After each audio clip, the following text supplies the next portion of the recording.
네, 이제 우리 하나님의 말씀 함께 보도록 하겠습니다. 하나님께서 우리에게 주시는 귀하고 소중한 말씀은 시편 23편입니다.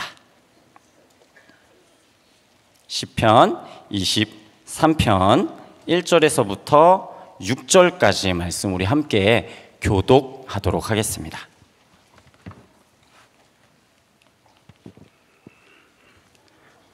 네, 다 찾으신 줄 알고 제가 먼저 1절을 읽도록 하겠습니다. 여호와는 나의 목자시니 내게 부족함이 없으리로다.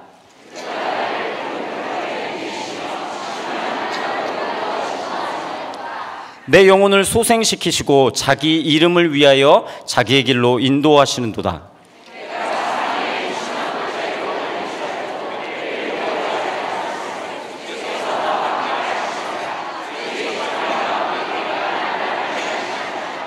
주께서 내 원수의 목전에서 내게 상을 차려 주시고 기름을 내 머리에 부으셨으니 내 잔이 넘치나이다.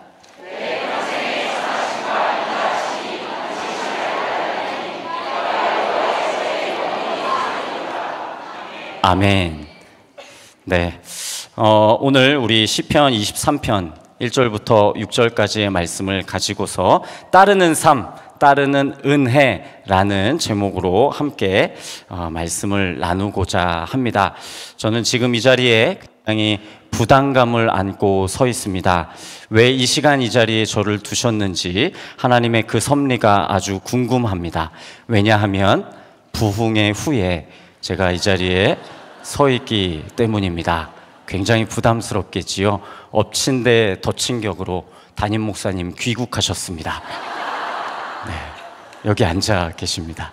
그래서 제가 굉장한 부담감을 안고 제가 말씀을 전해야 되는데 오늘 그 부담감을 우리 하나님께서 도말하여 주실 줄 믿고 함께 말씀을 나누었으면 좋겠습니다.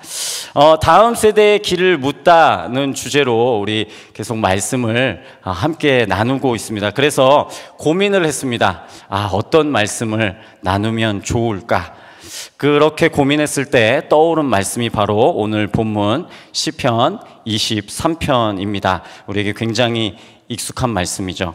다음 세대의 길을 묻다라고 했을 때 여기서 말하는 길은 단순히 사람이나 자동차가 지나다니는 공간을 말하는 것이 아닐 것입니다. 여기서 말하는 길은 우리가 어떠한 길을 걸어가야 하는지 그 목적과 방향성을 담고 있는 것이죠. 그래서 제가 스스로에게 말씀을 준비하면서 질문을 해봤습니다. 우리가 다음 세대에게 가르쳐야 할 길은 무엇이지? 어떤 길을 다음 세대와 우리 기성세대가 함께 걸어가야 할까라고 말이죠. 그 질문에 대한 답은 바로 목자 되신 주님의 길을 따르는 것이었습니다. 그래서 오늘 이 시편 23편의 본문을 선정하게 된 것이죠. 너무나도 익숙한 본문이지만 우리에게 익숙하지 않게 다가오기를 간절히 소망합니다. 왜냐하면 익숙하다라는 뜻은 어떤 일을 여러 번 반복을 해서 그 일에 서투르지 않은 상태를 의미하는데 우리가 말씀을 자주 들어서 듣는 것에는 익숙할 수 있지만 이 말씀을 가지고 삶으로 옮겨갔을 때에는 우리가 다 알지 않습니까? 우리가 서투르다라는 것을 말이죠. 우리의 연약한 모습을 마주합니다. 이것은 우리의 부족함과 연약함 때문이죠. 그러니 듣는 것에 익숙한 것을 삶에서도 익숙하다라고 오해하지 마시고 오늘 말씀에 귀 기울여 주시기를 간절히 소망합니다. 왜냐하면 우리의 들음은 삶으로 이어져야 하기 때문이죠. 오늘 우리가 나누는 말씀을 통해 그 목자 되신 주님의 길을 따랐으면 좋겠고요. 그리고 그 길을 다음 세대에게 가르치며 가르치는 것에 끝나는 것이 아니라 함께 우리가 기성세대 그리고 다음 세대가 걸어 나아갔으면 좋겠습니다. 이제 서론이 끝났는데요. 시계를 잠깐 보니 22분입니다. 깜짝 놀랐습니다. 최대한 빨리 해보겠습니다. 제가 짧게 하는 은사가 없어가지고 오늘도 한마디 들었습니다. 목사님, 설교 길게 하지 마세요. 길면 은혜되지 않습니다. 최대한 빨리 하겠습니다. 본격적으로 오늘 말씀을 시작하기 전에 제가 결론부터 말씀드리겠습니다. 오늘 말씀의 결론입니다. 우리는 다음 세대와 함께 목자 되신 주님의 길을 따라가야 합니다. 이것이 오늘 말씀의 결론입니다. 하지만 뒤에 아직 많이 남아 있습니다. 이것이 다음 세대를 위한 길이고 우리가 다음 세대와 함께 걸어가야 할 길입니다. 그렇다면 왜 목자 되신 주님의 길을 우리가 다음 세대와 함께 걸어 나가야 하는 것일까요? 그 이유가 도대체 무엇일까요? 지금부터 우리가 한 절 한 절 시편 23편의 말씀을 쭉 살펴보기를 소망합니다. 왜 목자 되신 주님의 길을 우리가 따라가야 하는 것인가? 그 이유는 그 길을 따라갈 때 우리에게 부족함이 없기 때문입니다. 말씀에 들어가서 보니까 시편 23편이 어떻게 지금 시작하고 있습니까? 1절입니다. 제가 읽어드리지요. 여호와는 나의 목자시니 내게 부족함이 없으리로다 라고 지금 말씀이 시작되고 있습니다. 시작부터 너무나도 은혜로운 시인의 고백이 지금 나타나고 있는 것이죠. 이 고백이 왜 은혜롭습니까? 왜 은혜로운지 한번 살펴보겠습니다. 부족함이 없는데 왜 부족함이 없죠? 여호와가 나의 목자라서 부족함이 없답니다. 여호와가 나의 목자라서 부족함이 없다고 시인은 지금 고백하고 있습니다. 내가 권력이 있어서 내가 모든 것을 할 수 있으니 부족함이 없는 것이 아닙니다. 내가 돈이 많아서 무엇이든 다 살 수 있고 가질 수 있으니 부족함이 없는 것이 아닙니다. 나의 성적이 좋고 우리 아이들 나의 학벌이 좋고 내가 원하는 직장을 가졌으니 나에게 부족함이 없다고 지금 고백하는 것이 아닙니다. 나름 성공해서 사회에서 사람들에게 인정을 받고 있으니 내가 부족함이 없습니다 라고 고백하는 것은 더더욱 아니죠. 저자는 지금 외적인 상황과 환경이 좋아서 내가 부족함이 없습니다 라고 고백하는 것이 아닙니다. 그로 인하여 내 감정이 충족되어서 내가 부족함이 없구나 라고 고백하는 것이 아닙니다. 지금 도대체 뭐 때문에 내가 부족함이 없습니다 라고 고백하고 있습니까? 오직 여호와가 나의 목자이기 때문에 내가 부족함이 없습니다 라고 고백하고 있는 것입니다. 사랑하는 성도 여러분, 주님은 우리의 목자가 되십니다. 우리는 하나님을 소유한 사람들입니다. 목자 되신 하나님을 가진 자들입니다. 천지의 창조주여 전지전능하신 그 하나님을 우리는 소유한 자들입니다. 그분이 나의 목자라는 것입니다. 그래서 지금 부족함이 없는 것이죠. 하지만 세상은 물질적인 것이 풍족해야만 부족함이 없다고 이야기합니다. 나의 외적인 상황과 환경이 무언가 부족함이 없을 때 우리는 부족하지 않다고 이야기합니다. 그래서 우리는 인생 가운데 그 부족함을 채우려고 부단히 노력하면서 살아가는 것 같습니다. 그것이 우리의 인간의 삶이죠. 성적의 부족함, 학벌의 부족함, 경제적인 부족함, 인정받음에 대한 부족함, 사랑의 부족함 등등등 인생의 수많은 부족함들을 채우려고 우리는 노력하면서 발버둥치며 살아가는 것 같습니다. 제가 그 부족함을 채우려고 아주 부단히 노력했지 않겠습니까? 왜냐하면 제가 느꼈던 부족함이 너무나도 컸기 때문입니다. 성도님들, 1997년도에 무슨 일이 있었는지 혹시 아시나요? 역시 기성세대. 1997년 잘 아시다시피 IMF가 있었습니다. 저는 그때 중학교 1학년이었습니다. 14살 막 사춘기에 접어드는 그 시절이었죠. 그런데 그 시기에 저희 집이 어떻게 되었을까요? 기대하시는 것처럼 쫄딱 망했습니다. 쫄딱 망했습니다. 집에서 제 기억으로 문갑 하나 들고 나온 것으로 저는 기억하고 있습니다. 전 국민이 힘들었던 그 시절 저희 집도 쫄딱 망했습니다. 그런데 정말 놀라운 일이 있었습니다. 하나님께서 망했음에도 불구하고 저희에게, 우리 가정에게 굉장히 큰 집을 허락해 주셨습니다. 제 기억으로는 한 80평 정도 되는 집 집이었습니다. 화장실도 무려 2개나 있었지요. 당시 섬기던 교회가 상가 건물 7층과 8층에 있었고 저희는 오갈 데가 없어서 지하 2층에서 도둑살이를 했습니다. 80평 정도 됐고요. 한쪽 빈 공간에 스티로포를 깔고 그 위에 장판을 올려서 가족들이 거기서 잠을 청했습니다.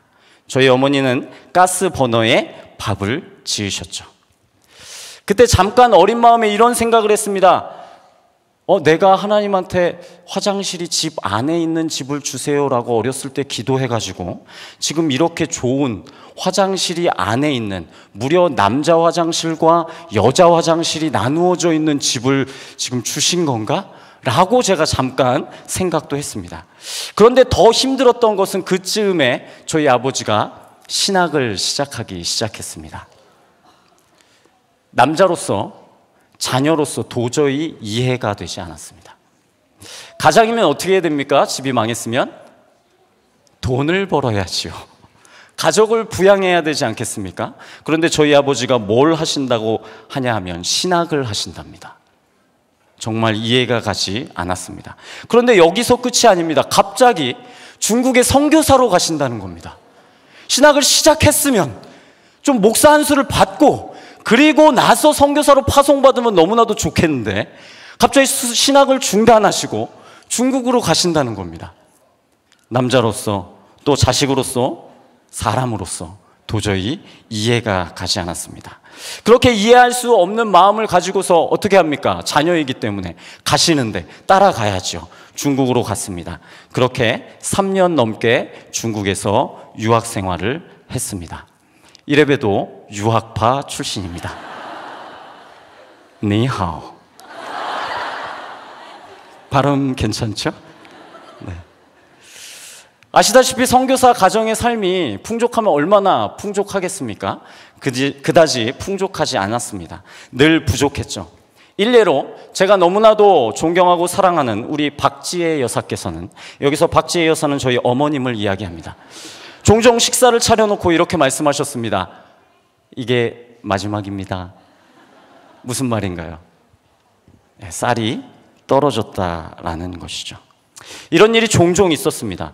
근데 여기서 끝나지 않습니다. 대학을 합격했지만 등록금이 없어서 제때 대학을 등록하지 못했습니다. 그러니 제가 청소년기에 얼마나 마음이 상하고 얼마나 부족함과 결핍을 느끼면서 살아갔겠습니까? 부모님과 하나님을 원망하면서 살았습니다. 그 청소년기에 벌써 저는 술과 담배를 입에 대기 시작했죠. 그렇게 저는 20살 1월 2일에 한국행 비행기를 타고 홀로 한국에 나왔습니다. 옛말에 이런 말 있지 않습니까? 개같이 벌어서 어떻게 쓴다고요? 제 꿈이 뭐였는 줄 아십니까? 개같이 벌어서 개같이 쓰는 것이었습니다. 나올 때 한 가지 고백을 했습니다. 하나님, 당신이 살아계셔도 내 인생에 당신은 없습니다. 그리고 하나님을 저주하고 원망하고 10년이라는 시간 동안 하나님을 떠나 있었습니다. 10년 동안 사회생활을 하면서 하루에 수백만 원도 벌어보고 하루아침에 그 돈을 다 탕진하기도 해보고 이성 친구를 만나보기도 하고 술과 담배는 기본이었고 돈과 쾌락에 빠져 나의 삶의 부족함들을 막 채워보려고 했습니다. 하지만 채워지겠습니까? 결코 채워지지 않죠. 저는 세상의 거짓 목자들이 나의 삶과 부족함이 없게끔 채워줄 줄 알고 따라갔습니다. 하지만 세상의 거짓 목자들이 저에게 준 것은 무엇일까요? 아무것도 없습니다. 나의 시간과 열정과 마음은 다 빼앗아가고 정작 남은 것은 카드빚과 위장병뿐이었습니다. 그런데 제가 목자 되신 주님을 만나니까 이 부족함이 가슴 뻐근하게 채워지는 게 아니겠습니까? 가슴이 터질 듯하게 채워지는 것이 아니겠습니까? 제가 계속해서 사회생활을 하던 어느 날 거래처에 돈을 받으러 갔습니다. 그런데 마음처럼 쉽게 수금이 되지 않더라고요. 수금을 하는 과정 가운데 경찰이 오게 되었습니다. 그리고 온 동네 사람들이 몰려오게 됐죠. 어찌어찌 일을 마무리하고 건물 밑으로 내려왔습니다. 그런데 파라솔을 딱 펴놓고 차를 나눠주며 전도하는 교회의 사람들을 보게 됐습니다. 멀리서 봤을 때, 아, 저 예수쟁이들 저거 또 쓸데없는 짓 하네 저거. 아유. 그러면서 지나가면서 욕이나 한 바가지 해주고 가야 되겠다라고 생각을 했습니다.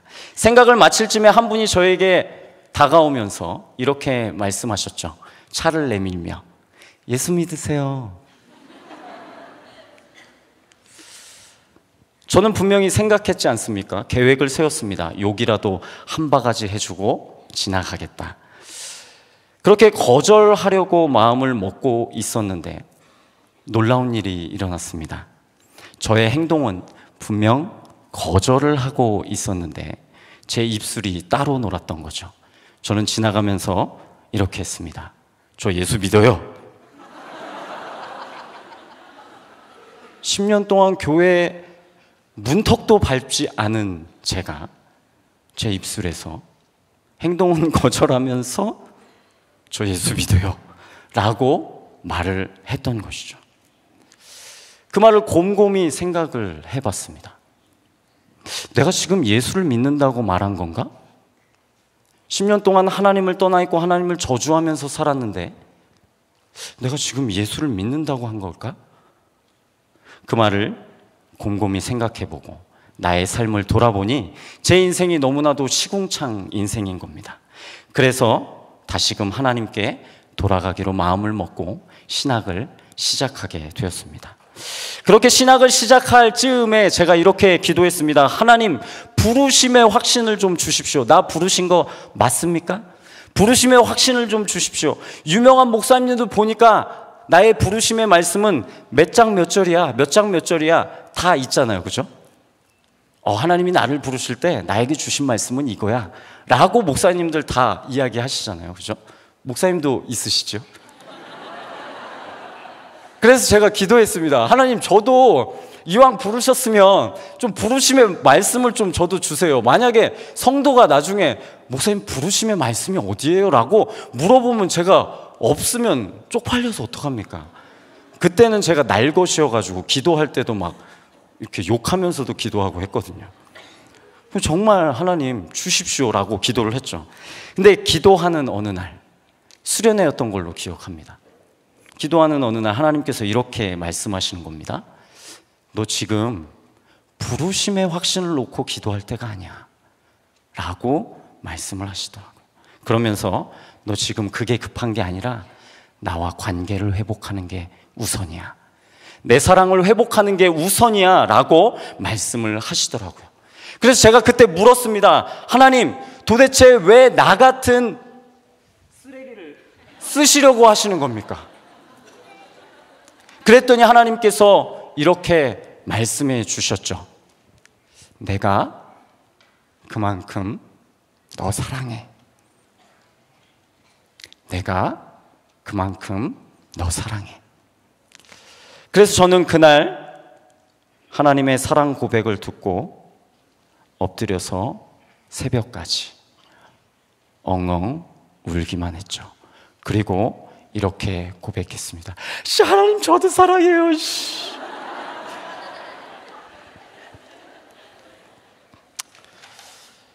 세상에 그 어떤 것으로도 채워지지 않았던 이 가슴이 하나님의 사랑으로 가득히 채워지고 넘치는 것을 저는 그날 경험을 했습니다. 사랑하는 성도 여러분, 우리의 부족함은 세상 것들로 채워지지 않습니다. 제가 경험을 해봤습니다. 우리 자녀들의 부족함도 세상 것들로 결코 채워지지 않습니다. 우리가 아무리 물질적으로 좋은 환경과 상황들로 우리 아이들의 부족함을 채워주려고 해도 채울 수가 없습니다. 왜요? 목자 되신 예수 그리스도의 사랑만이 우리 인간의 마음을 가득 채울 수 있기 때문입니다. 그렇다면 이 목자를 따르는 길이 왜 부족함이 없는 것일까요? 한번 살펴보도록 하겠습니다. 먼저 우리의 인생을 책임져 주시기 때문입니다. 2절입니다. 그가 나를 푸른 풀밭에 누이시며 쉴만한 물가로 인도하시는도다. 목자는 양을 먹입니다. 푸른 풀밭으로 인도하시는 것, 쉴만한 물가로 인도하시는 것은 양을 먹이기 위함입니다. 그렇습니다. 목자 되신 주님은 우리를 먹이시는 분입니다. 물론 삶 가운데 우리를 물질적으로 먹이시기도 하지만 궁극적으로 우리를 무엇으로 먹이실까요? 바로 하나님의 말씀으로 먹이십니다. 사랑하는 성도 여러분, 우리는 음식물을 섭취함으로써 세상 속에서 살아낼 힘을 얻습니다. 이것은 진리죠. 음식물을 섭취하지 않는다면 우리가 건강하게 활동을 할 수 없습니다. 마찬가지로 하나님의 자녀도 살아낼 힘을 어디서 얻게 될까요? 바로 말씀에서 얻는 것입니다. 우리 자녀들이 다음 세대가 하나님의 자녀답게 살아내기를 소망하십니까? 그렇다면 말씀의 꼴을 먹여야 합니다. 그러니 우리 자녀들에게 성도님들 말씀을 가르쳐 주시기를 간절히 소망합니다. 주님의 말씀이 선포되어지는 자리를 포기하지 않도록 가르쳐 주시기를 간절히 소망합니다. 우리가 말씀을 가르치지 않고 우리 자녀들이 말씀을 듣지 않는다면 우리 자녀들은 결코 세상 가운데 하나님의 자녀답게 살아낼 힘을 얻을 수가 없습니다. 이는 음식물을 먹지 않으면 자녀가 건강하게 자랄 수 없는 이치와 같습니다. 무엇보다 우리가 푸른 풀밭, 쉴만한 물가라고 하면 무슨 생각이 떠오릅니까? 평안한 것, 편안한 것, 안전한 것, 아무 근심이 없는 것을 우리는 떠올리고는 합니다. 물론 우리의 인생 가운데 그렇게 인도하실 때도 있지만 푸른 풀밭, 쉴만한 물가로 인도하시는 궁극적인 목적이 무엇입니까? 먹이기 위함입니다. 사랑하는 성도 여러분, 지금 푸른 풀밭에 계십니다. 사랑하는 성도 여러분, 지금 쉴만한 물가에 와 계신 것입니다. 말씀의 꼴을 먹을 수 있는 예배의 자리, 말씀이 선포되어지는 자리, 말씀을 묵상하는 나의 삶의 자리가 다름 아닌 푸른 풀밭이요 쉴만한 물가인 것입니다. 나의 모든 상황과 환경이 도저히 푸른 풀밭이라 말할 수 없고 쉴만한 물가라고 말할 수 없을지언정 내가 여전히 말씀을 묵상할 수 있고 내가 여전히 말씀을 들을 수 있고 내가 여전히 말씀이 선포되어지는 자리에 앉아 있다면 바로 거기가 푸른 풀밭이요 쉴만한 물가인 것입니다. 옆에 성도들과 인사하도록 하겠습니다. 푸른 풀밭에 계십니다. 쉴만한 물가에 계십니다. 그러니 시간이 없습니다. 빨리 정리해 주세요. 자, 그러니 우리 자녀들은 이 자리에 있어야 합니다. 우리 다음 세대는 이 자리에 있어야 하는 것입니다. 그러니 다름 아닌 이곳이 푸른 초장이요 쉴만한 물가라는 것을 우리 아이들에게 가르쳐 주시기를 간절히 소망합니다. 계속해서 우리를 목자 되신 주님이 어떻게 책임지시느냐? 3절입니다. 내 영혼을 소생시키시고 자기 이름을 위하여 의의 길로 인도하시는도다. 여기서 소생시킨다는 것은 회복시킨다라는 뜻입니다. 본래의 모습으로 돌아가다, 본래의 시작점으로 돌아간다라는 의미를 가지고 있습니다. 그렇다면 우리가 어떻게 회복될 수 있을까요? 죄로 말미암아 타락한 우리가 어떻게 회복될 수 있을까요? 타락 이전에 하나님께서 계획하신 선하고 아름다운 뜻을 이루는 존재로 우리가 어떻게 돌아갈 수 있을까요? 말씀을 통해서입니다. 2절에서 말씀의 꼴을 먹이니 그 말씀이 우리 안에서 역사하기 시작하는 것입니다. 성령 하나님께서 그 말씀으로 역사하기 시작하니 내가 죄인됨을 깨닫는 것이죠. 그리스도 예수의 십자가와 부활이 믿어지는 겁니다.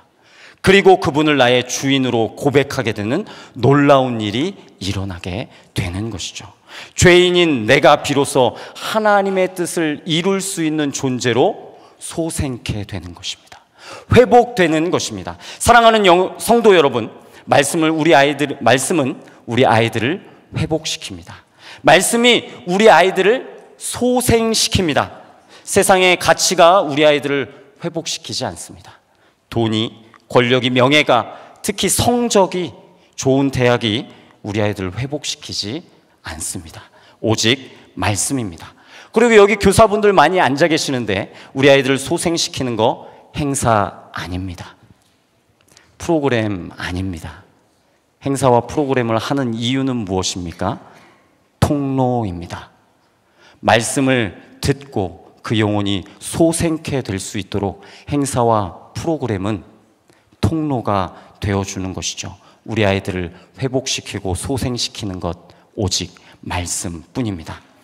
또한 우리가 삶 가운데 지치고 힘들 때, 더 이상 일어날 힘이 없고 주저앉아 포기하고 싶을 때, 나의 연약함과 부족함으로 좌절되고 낙심될 때 우리는 무엇으로 회복될 수 있습니까? 말씀으로 회복될 수 있지요. 예배 가운데 구원의 말씀이 선포되어지니 나를 사랑하사 나를 구원하신 그 하나님의 사랑을 되새김으로 말미암아 다시금 세상 가운데 나아가서 힘있게 살아갈 수 있는 능력을 얻게 되는 것입니다. 말씀으로 우리를 소생시키시는 것이죠.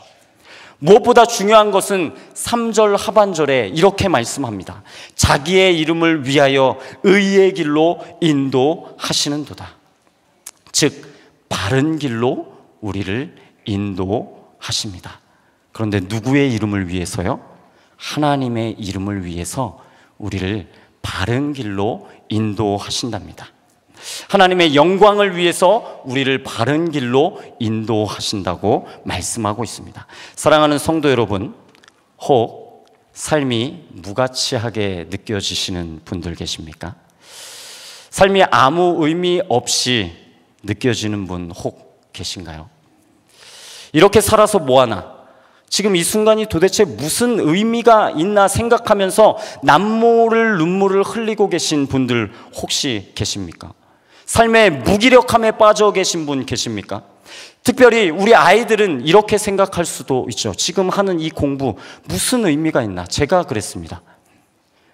도대체 내가 학원 다녀서, 학교 다녀서 이게 무슨 의미가 있나? 내가 교회 가서 예배하고 때만 되면 수련회 가는 거, 가서 졸기만 하고 놀기만 할 텐데 도대체 무슨 의미가 있나? 하지만 그렇지가 않습니다. 왜입니까? 목자 되신 주님이 당신의 이름과 당신의 영광을 위해서 우리의 삶을 인도하시고 사용하고 계시기 때문입니다. 하나님께서 당신의 영광을 위하여서 우리의 삶을 인도하고 계시니 의미 없는 순간도 없고 의미 없는 삶도 없습니다. 단 한순간도 의미 없는 시간은 우리에게 없는 것입니다. 제가 사역을 처음 시작할 때 열정에 불타올라 이렇게 생각했습니다. 목회자가 되면 기도에 전무하고 말씀에 전무하겠지?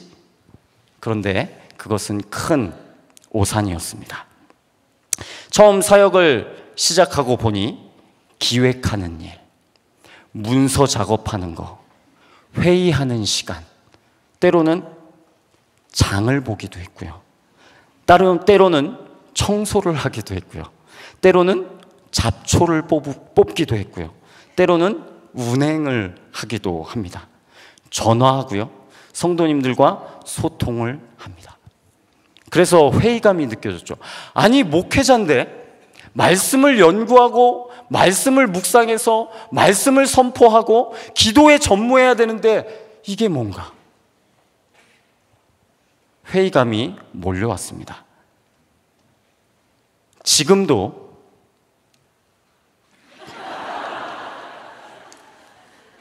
다르지는 않은 것 같은데 약간 달라진 것 같습니다. 하지만 그때는 마냥 회의감이 들었다면 지금은 제가 행정을 하는 모든 일들이 의미가 있음을 깨닫습니다. 이 행정 일들을 통하여서 우리 주님의 몸된 교회를 또 성도님들을 도와주고 세워갈 수 있기 때문이죠. 단언컨대 하찮고 아무 의미 없는 삶은 없습니다. 아무 의미 없는 시간도 없습니다. 그리스도인의 삶은 하나님의 영광을 위해 이끌려 가고 있으니 의미가 있을 수밖에 없는 것입니다. 두 번째로 목자를 따르는 삶이 왜 부족함이 없을까요? 목자가 함께 하시기 때문입니다. 4절입니다. 내가 사망의 음침한 골짜기로 다닐지라도 해를 두려워하지 않는 것은 주께서 나와 함께 하심이라. 주의 지팡이와 막대기가 나를 안위하시나이다. 여기서 사망의 음침함이라는 단어는 한 단어인데요, 최상급을 사용합니다. 완전한 어둠, 철저한 어둠을 이야기하는 것입니다. 즉 죽음과 비견되는 어려움을 말하는 것이죠. 조금 전에도 이야기했지만 힘들고 어려운 청소년 시기를 보냈을 때 제가 원망으로 가득했겠죠. 엄마 아빠가 그렇게 열심히 믿는 하나님이 제 눈에는 보이지 않았습니다. 일하시는 것도 보이지 않았죠. 어려운 시간들은 끝나지 않을 것 같아 보였습니다. 그래서 찬양하면서 많이 울기도 했죠. 갓 기타를 배운 즈음이었는데 혼자 기타를 치면서 찬양하며 제 울분과 제 화를 모두 담아서 하나님께 쏘아 보냈습니다. 그때 부른 찬양이 이런 찬양이었습니다. 공평의 주님이라는 찬양이죠.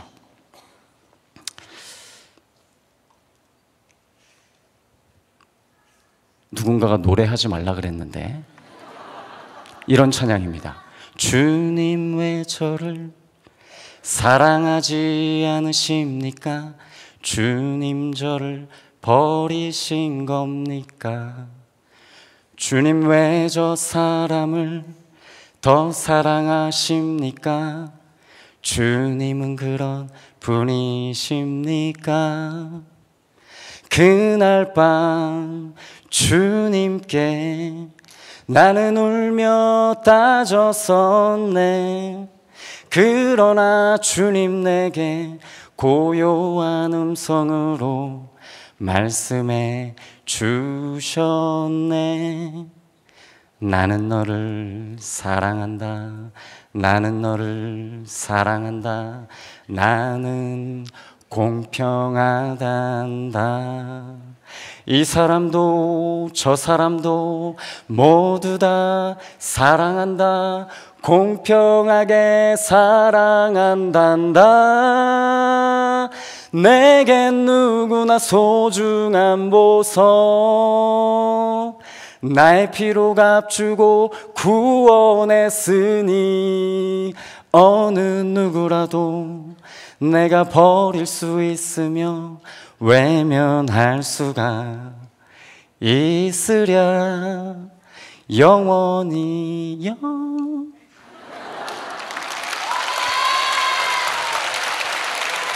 이런 찬양이었습니다.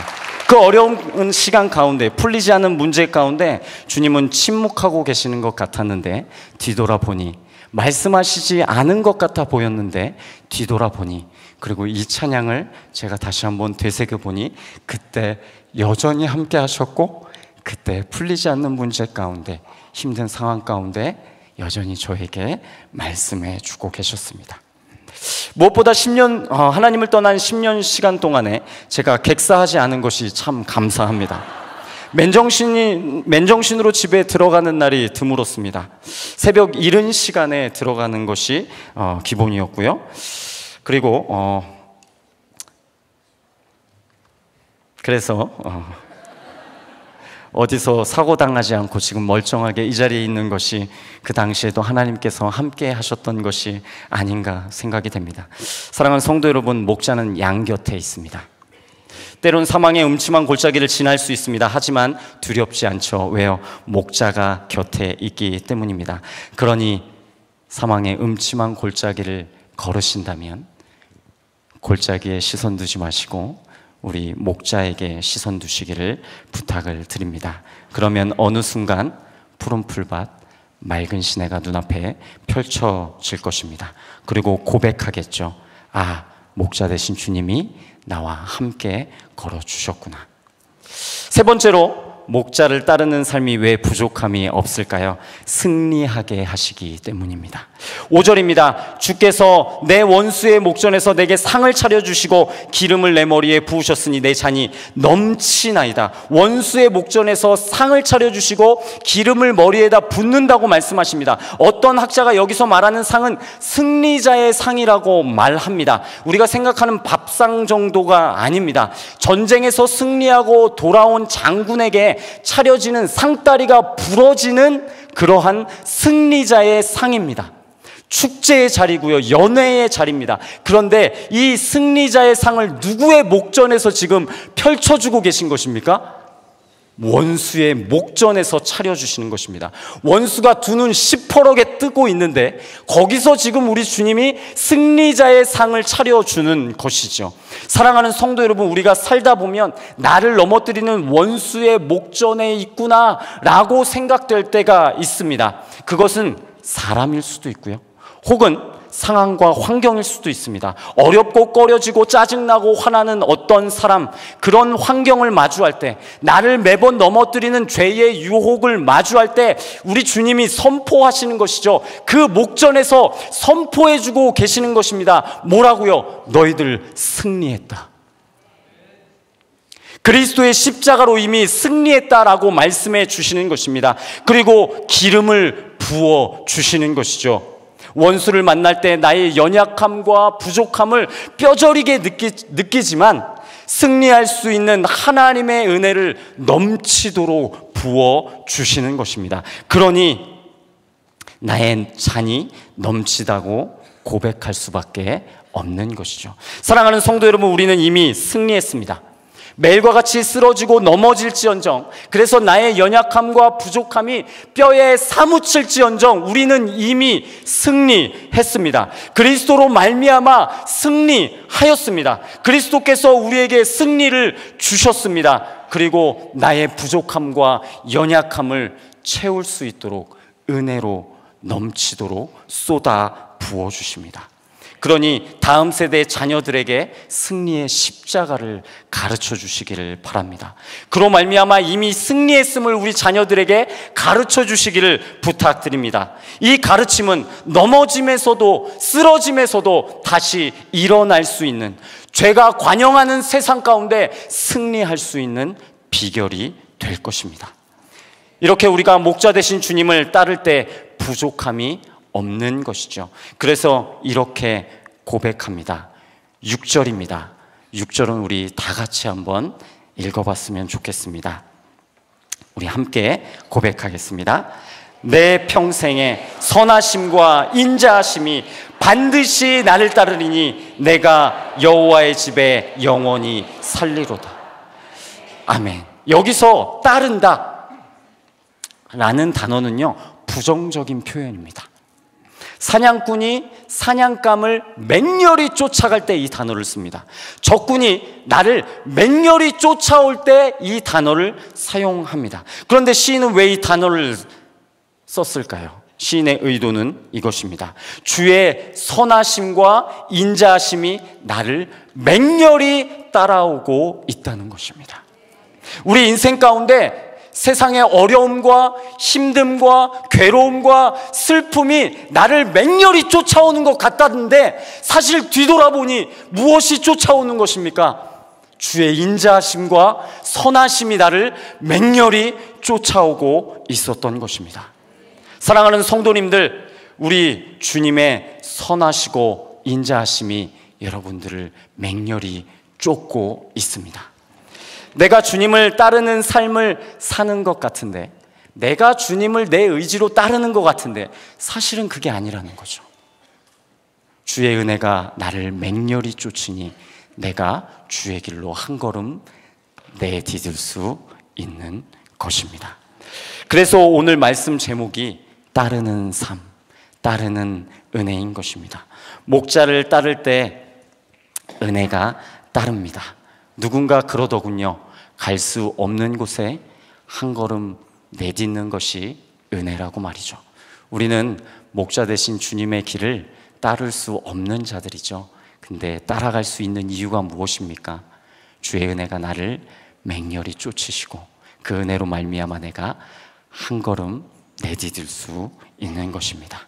그러니 이 길을 우리 다음 세대에게 가르치며 우리가 다음 세대와 함께 걸어갔으면 좋겠습니다. 우리가 과연 그렇게 살아갈 때 우리 자녀들은 이렇게 고백할 것입니다.